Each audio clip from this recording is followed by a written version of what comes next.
Title से तो आप समझ ही गए होंगे कि आज के टॉपिक में हम पढ़ने वाले हैं conservative and non conservative forces. तो चलिए दोस्तों स्टार्ट करते हैं अपना आज का टॉपिक। ठीक है गाइस, कंजर्वेटिव फोर्स एक किस तरह का फोर्स होता है? कंजर्वेटिव फोर्स किस तरह का फोर्स होता है? देखिए यहां पे लिखता हूं, work done by such force, number one, does not depend upon path, does not depend upon path. Number two, depends only and only initial and final position. Initial and final position. Conservative force एक ऐसा force होता है जिससे जो work done है वो path पे depend नहीं कर रहा है। वर्क डन पाथ पे डिपेंड नहीं कर रहा है, डिपेंड कर रहा है only and only initial and final position पे। मैं आपको ये समझाता हूं। यहाँ पे देखिए, एक बॉडी है जिसका मास एम है, उसे ए से लेकर बी तक ला रहा हूं। अब एक रास्ता तो ये है, मैं ए से बी तक इस रास्ते से जा सकता हूं। ठीक है, चलिए मैं इस रास्ते को, इस पाथ को नाम देता हूं 1। एक रास्ता ये है, ठीक है, मैं इस रास्ते को नाम देता हूं 2। एक रास्ता ये है, ये है, इस रास्ते को मैं नाम दे रहा हूं 3। ठीक है गाइज, तो 1 2 3 मेरे पास 3 पाथ्स हैं, लेकिन कंजर्वेटिव फोर्स बोल रहा है कि work done by such force does not depend upon path, depends only and only initial and final position. Which means कि अगर work done by path 1, work done along path 1 W1 होगा, work done along path 2 W2 होगा and work done along path 3 W3 होगा। कहती है conservation force, अगर conservation force हो तो वहां पे वर्क डन क्या होगा? बोल रहा है कि work done along path 1 is equal to work done along path 2 is equal to work done along path 3। क्योंकि चाहे हम इस रास्ते से जाए, इधर से जाए, इधर से जाए, इधर से जाए, initial and final position same है। Initial and final position same है। जब initial and final position same है तो वर्क डन भी सेम आएगा, नो मैटर आप किस रास्ते से जा रहे हो। ठीक है, तो अगर कभी आपके सवाल में ऐसे कोई भी टिपिकल रास्ता दिया होगा, फाइंड द वर्क डन, आप कोई भी रास्ता वहां पे इख्तियार कर सकते हो, फिर वहां से वर्क डन निकाल सकते हो। क्लियर है? अच्छा, कंजर्वेटिव फोर्स की अगर मैं एग्जांपल्स की बात करूं, कौन सा फोर्स हमारे पास कंजर्वेटिव है? एग्जांपल, एक लाइव एग्जांपल हमारे पास है ग्रेविटेशनल फोर्स। कौन सी है? Gravitational force. Number 2, spring force. Spring force है हमारे पास, जो कि एक कंजर्वेटिव फोर्स है। And electrostatic force, electrostatic force. Clear है गाइस? एक और बार फिर से आप देखिए, कंजर्वेटिव फोर्स ऐसा फोर्स है कि work done by such force does not depend upon path, depends only and only initial and final position. Clear है? तो यहाँ पे मैंने आपको ये दिखाया भी किस तरह ये इनिशियल एंड फाइनल पोजीशन पे डिपेंड करता है। थोड़ा बहुत आप लिखिए कि इस पे हम कुछ फील लेने के लिए कुछ और करते हैं। ठीक है, चलिए थोड़ा देखिए। चलिए अब मैं इसे रब करता हूँ।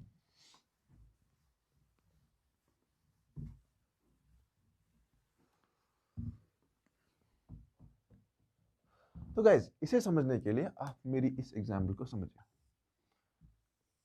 ये एक पॉइंट है, इस पॉइंट का नाम है ए और इस पॉइंट का नाम है सी, और इनके दरमियान एंगल है थीटा, और इस पॉइंट का नाम मैं रखूंगा बी।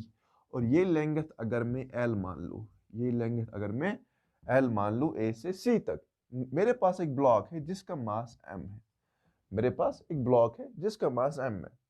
मुझे इस ब्लॉक को ए से सी तक ले जाना है, ए से सी तक ले जाना है। तो ए से सी तक ले जाने के लिए मेरे पास यहाँ पे दो रास्ते हैं। एक रास्ता है ए से सी तक, सी से डायरेक्ट हम ले जाएंगे, इसे मैं पाथ 1 बोलूंगा। और एक है ए से बी, बी से सी, इसे मैं पाथ 2 बोलूंगा। क्लियर है? तो फोर्स जो लग रहा है वो कंजर्वेटिव फोर्स है। फोर्स जो लग रहा है वो कंजर्वेटिव फोर्स है। इट मींस जो work done along this path and work done along this path must be equal. Clear है? हम ये देखेंगे। फोर्स लग रहा है, ग्रेविटेशनल फोर्स लग रहा है, विच इज mg। ठीक है, तो अब इसे डिस्प्लेस डिस्प्लेसमेंट इसका इस डायरेक्शन में हो रहा है क्योंकि इसे ए से सी तक हम ले रहे हैं, ठीक है। तो विच मीन्स ये यहाँ पे थीटा बन गया एंगल 90 डिग्री। सो विच मीन्स वर्क डन यहाँ पे कितना होगा, W1, लेकिन वर्क डन हो रहा है बाई ग्रेविटी, वो हो रहा है work done W1 is equal to Fs cos of theta, जो कि हमारे पास वर्क की फॉर्मूला है, force into displacement into cos of theta. अब यहाँ पे फोर्स लग रहा है mg, फोर्स लग रहा है mg, s is displacement, displacement हो रहा है इस डायरेक्शन में, तो displacement is here l। Okay, so cos of theta, theta के बदले है एक तो 90 प्लस थीटा, बिकॉज ये ऐसे है, आप इसको थोड़ा समझे, क्योंकि ऐसे है, दिस इज 90, फिर इधर से displacement, this is 90 and this is theta, so ये कॉस ऑफ 90 प्लस थीटा। अच्छा, कॉस ऑफ 90 प्लस थीटा होता है बराबर minus sine theta, so W1 is equal to minus mgl sine of theta. So ये मेरे पास आया वर्क डन अलोंग पाथ 1। अब मुझे निकालना है work done along path 2। Work done along path 2 जो होगा वो होगा work done along A to B plus work done along B to C, ठीक है। तो ये मुझे निकलेगा वर्क डन अलोंग पाथ 2। अच्छा, work done along A to B, जब ये ब्लॉक A से लेकर B तक मूव हो जाएगा, वहां पे कितना वर्क होगा, पहले आप समझो, फोर्स इस डायरेक्शन में लग रहा है और डिस्प्लेसमेंट इस डायरेक्शन में हो रहा है, और इनके दरमियान कितना एंगल फिर हो गया, तो एंगल बन गया यहाँ पे 90 degree, and cos of 90 degree is 0, which means work done along A B is 0। अब बच गया work done along B C, वही होगा बराबर W2, work done along path 2।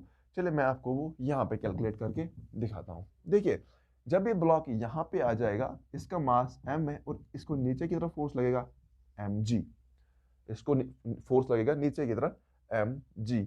अच्छा, विच मीन्स वर्क डन यहाँ पे भी आएगा W2, वो आएगा बराबर force displacement cos of theta, ठीक है।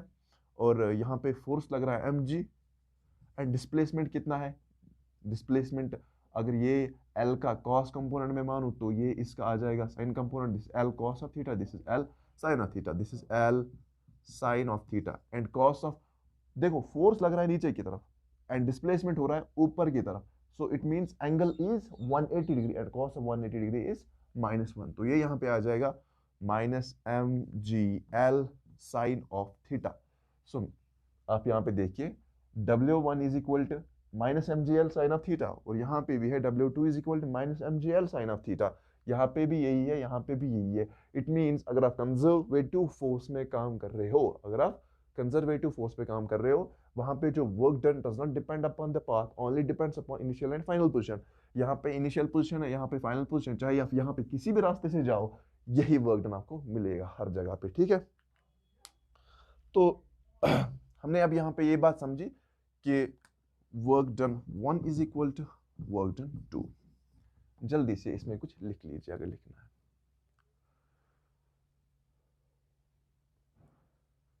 चलिए अब समझते हैं और कुछ मजेदार बातें, ठीक है गाइस। तो अब हम समझते हैं कि हमने बोला कि जो वर्क डन है in case of conservative force, हाँ, वर्क डन वो डिपेंड करेगा, वर्क डन डिपेंड्स, वो किस पे डिपेंड करेगा, वो डिपेंड करेगा इनिशियल एंड फाइनल पोजीशन पे, इनिशियल एंड फाइनल पोजीशन पे, इनिशियल एंड फाइनल पोजीशन पे। अच्छा, जब वर्क डन डिपेंड करेगा इनिशियल एंड फाइनल पोजीशन पे, क्या ऐसा हो सकता है कि जो इनिशियल पोजीशन हो वही फाइनल पोजीशन हो? क्यों नहीं हो सकता है? देखिए एग्जांपल देखिए, एक पॉइंट है, ये ए पॉइंट है, मैंने यहां से चलना स्टार्ट किया, इधर गया इधर गया इधर गया और फिर से इधर आ गया, यहां से आ गया, इधर आ गया, इधर आ गया और इधर आ गया। तो मैंने जहां से स्टार्ट किया था मैं वहीं पे आ गया, मैंने जहां से स्टार्ट किया था मैं वहीं पे आ गया, which means my initial point is my final point, ठीक, initial position is my final position. तो वर्क डन कितना होगा, तो याद रखना work done is equal to 0, work done is equal to 0, clear है। तो work done in case of conservative force, work done in closed path is always equal to 0, ठीक है। तो कंजर्वेटिव केस में जो क्लोज्ड पाथ के लिए जो वर्क डन है वो हमेशा 0 है अगर कंजर्वेटिव फोर्स हो। चलिए इसको मैं थोड़ा बहुत और समझाता हूं। देखिए गाइस, अगर एक बॉल है, मुझे इसे ऊपर ले जाना है पॉइंट ए से लेकर पॉइंट बी तक, और यहाँ पे जिस हाइट पे मुझे इसे पहुंचाना है वो हाइट अगर मैं h मान लूँ, कितना मान लूँ, h मान लूँ, बॉल का कुछ मास होगा एंड उसको नीचे की तरफ फोर्स लग रहा है mg, और मैं अगेंस्ट द ग्रेविटी वर्क कर रहा हूँ इसे इस पॉइंट तक लाने के लिए, एंड इस बॉल का तो मास m में, अब बी पोजीशन पे मैंने इसे रखा। अब ये ए पॉइंट क्लियर है, तो कितना वर्क डन होगा, वर्क डन अगेंस्ट ग्रेविटी कितना होगा, वो होगा minus times mgh, because force is mg and h is the displacement which the ball cover, and minus is because cos of 180 degree is -1। And now अब यहाँ पे कितना होगा, अब ये बॉल ऊपर है, ठीक है, अब जब मैं इस बॉल को छोड़ूंगा, अब मैं जब इस बॉल को छोड़ूंगा, अब छोड़ने के लिए यहाँ पे फिर से फोर्स लग रहा है mg नीचे की तरफ, अब जब मैं छोड़ूंगा तो डिस्प्लेसमेंट भी किधर होगी, नीचे की तरफ ही, तो वर्क डन होगा mgh, वर्क डन होगा mgh। अगर मैं यहाँ पे टोटल वर्क डन आपसे बोलूं कि टोटल वर्क डन यहाँ पे कितना होगा, टोटल वर्क डन कितना होगा, वो होगा mgh minus mgh which is equal to 0, which is equal to 0। तो थोड़ा बहुत आप लिखिए अगर आपको कुछ लिखना है।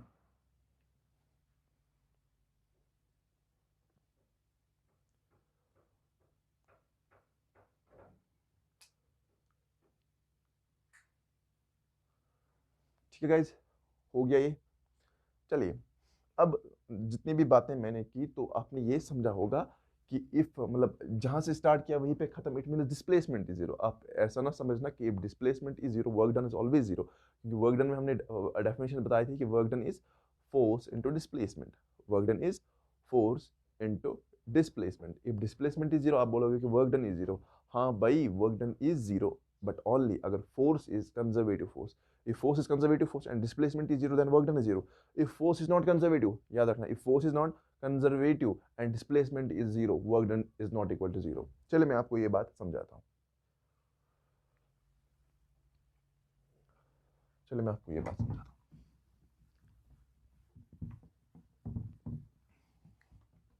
देखिए गाइस, मेरे पास एक ब्लॉक है, इसका मास m है, एंड ये इसकी A से मुझे इसे B तक लाना है, तो फोर्स यहां से लग रहा है, डिस्प्लेसमेंट भी इसी डायरेक्शन में हो रहा है, ठीक है, तो लेकिन पीछे इसको लग रहा है फ्रिक्शनल फोर्स, पीछे इसको लग रहा है फ्रिक्शनल फोर्स, व्हिच मींस वहां पे वर्क डन फिर होगा माइनस एफ एस।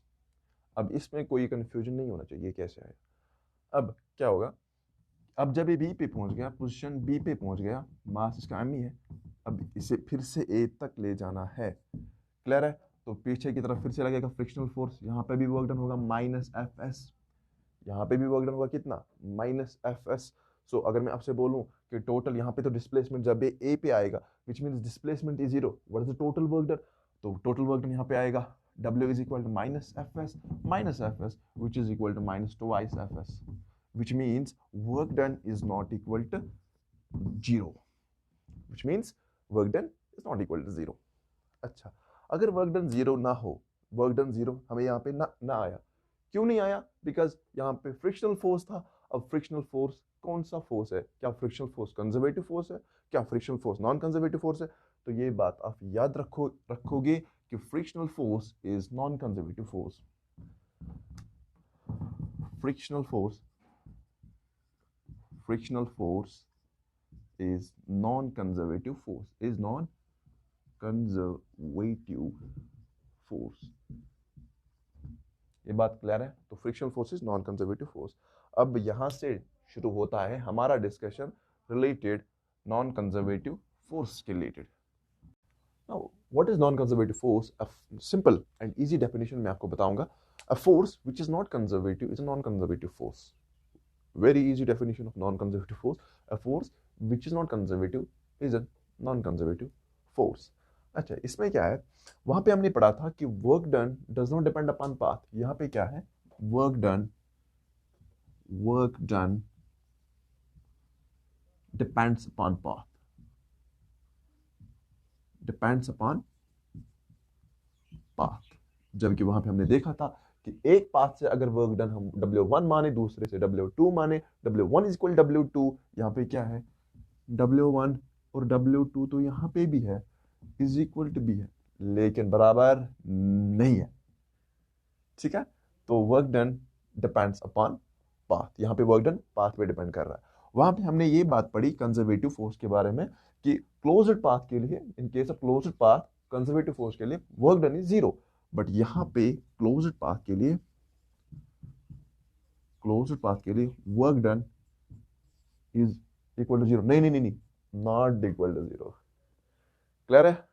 तो this is non conservative force, जहां पे हमने ये पढ़ा कि work done depends upon path, एक तो पाथ पे डिपेंड करता है, closed path, for closed path work done is not equal to 0।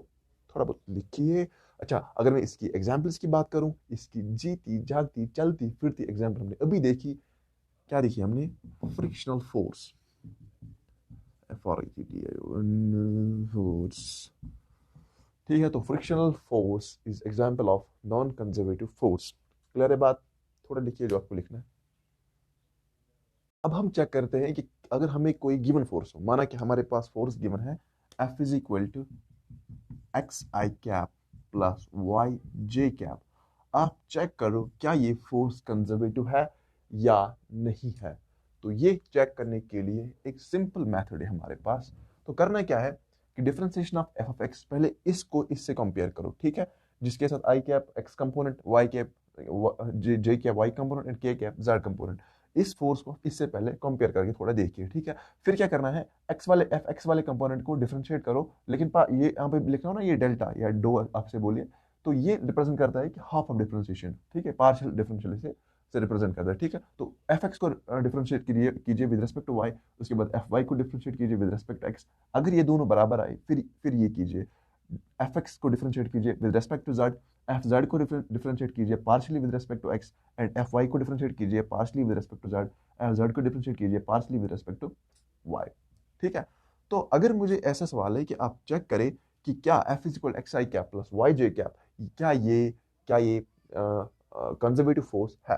देखो करना क्या है, सिंपल, पहला वाला यूज करता हूँ, ठीक है। So differentiation of f of x, what is my x component, this x के लिए जो इसकी मैं डिफरेंशिएट कर रहा हूँ किसके रेस्पेक्ट में, वाई के रेस्पेक्ट में। वाई के लिए एक्स क्या है, अननोन है, कांस्टेंट है, तो इसकी डिफरेंशिएशन आएगी पहले 0 इज इक्वल। अब ये साइड देखते हैं, वाई वाला कंपोनेंट वाई है, लेकिन इसकी डिफरेंशिएशन किसके रेस्पेक्ट में करनी है, एक्स के रेस्पेक्ट में करनी है, विच मींस अगर मैं यहाँ पे मतलब यहाँ पे कुछ वाई के भले हैं, वाई है, वाई के एक्स के रेस्पेक्ट में Y is constant, so constant की डिफरेंशिएशन फिर यहाँ से 0, ये पहला।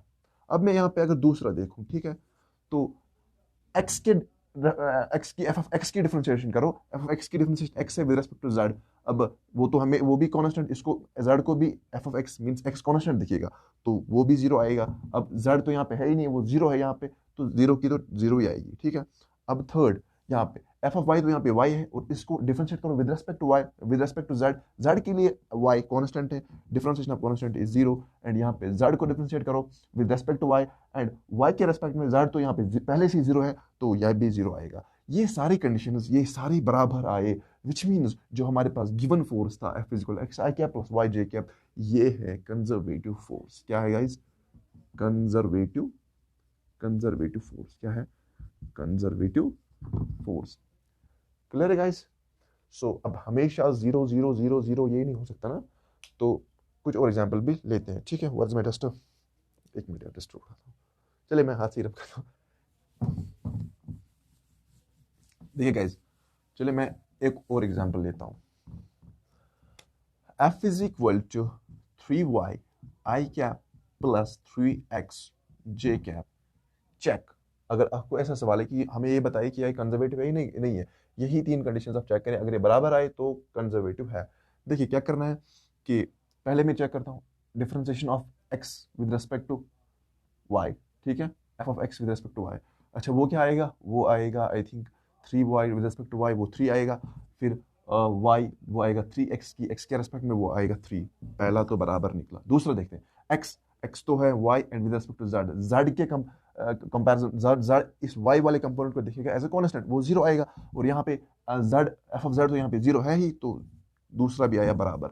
अब तीसरा देखते हैं 3 f of y is 3x 3z देखेगा 3x को एज एन कांस्टेंट, तो कांस्टेंट की डिफरेंशिएशन 0, अच्छा तो 0 है। अच्छा अब f ऑफ z तो यहाँ पे 0 है ही, तो 0, तो यहाँ पे भी ये तीनों बराबर आई, विच मीन्स ये जो हमारे पास फोर्स है ये कंजर्वेटिव फोर्स है। This is the method how we check is the force is conservative और नॉट।